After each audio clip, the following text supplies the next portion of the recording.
Good afternoon again, and here's my second review, again by Punk Hostage Press. The book is called I Play with Giants, written by Mike Roach. The bass player for TSOL, both versions, Joe Wood and Jack Grissom.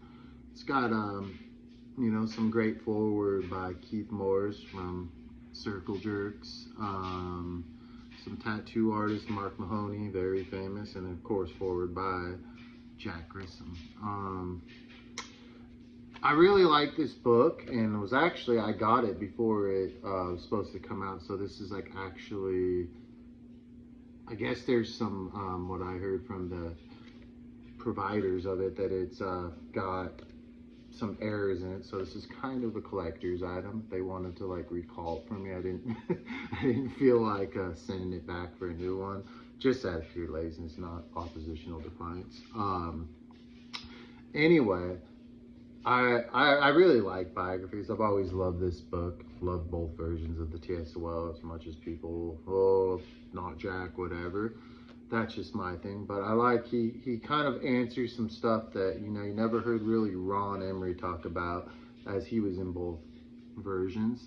Again, the underlining condition of addiction, just redoing the same thing over and over again, expecting what?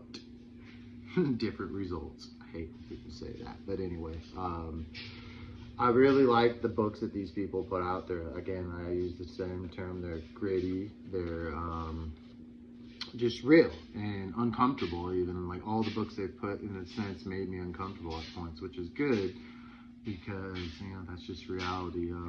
I know Mike was just recently diagnosed with I believe Parkinson's disease, so he's not even able to play with TSOL. Absolutely thunderous bass player, like one of my favorite.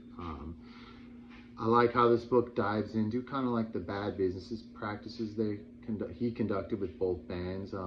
Brings up the second version of TSOL without Ron Emery. Just kind of goes over. I like how he kind of discusses like how his life was pretty good, normal. Like that he messed it up. A lot of people I've noticed seem to either come from trauma-filled past, or they just kind of magnify it so that they feel that it's inadequate, like their life is, that they didn't go through the struggles. And life's hard enough, man. Even if I didn't have trauma, you know how it goes, y'all. But I mean, I give this book a solid 9. Like, it's simply written. I actually read this all in one sitting. It's not a hard read, but there is some deep subjects here. This dude was a pretty badass dude. But doesn't like claim to be a hard ass. Actually claims, he's a good guy. Just got involved, as we all do, in drugs, and just kind of step outside of ourselves.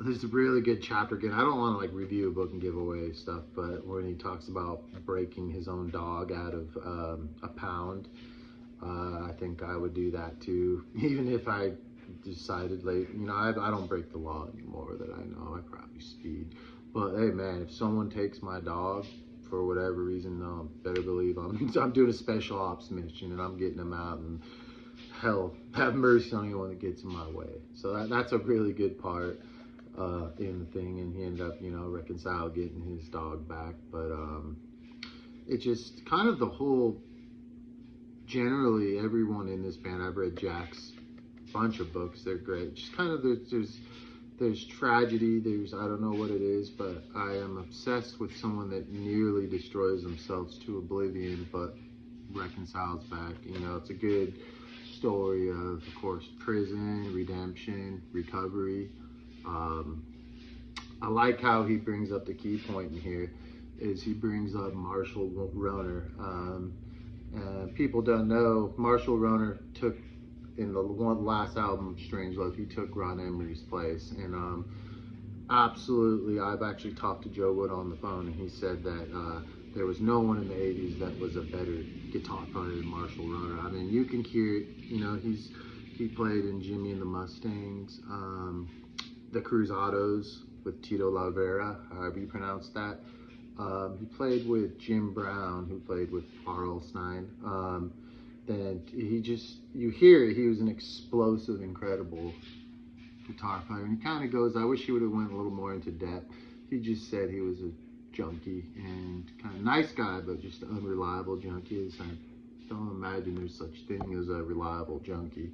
But I want to do an actual podcast on Marshall Roner. You know, his daughter, Lacey Baker, was like the first, I think, female to win in the teenage division, the X Games. Incredible skater. A little off topic, I'm sorry, you know, it's that neurodivergence. But this is a great book. It's an easy read. Again, I love punk rock, but you know, there's much to be gained from any situation, almost any book. I like biographies. I'm not really big on fiction, even not to say that you couldn't gain any value, but the human underlying condition we all can relate to, just because we weren't necessarily maybe drug addicts or living on the streets. I've been through all that stuff. That's just another story.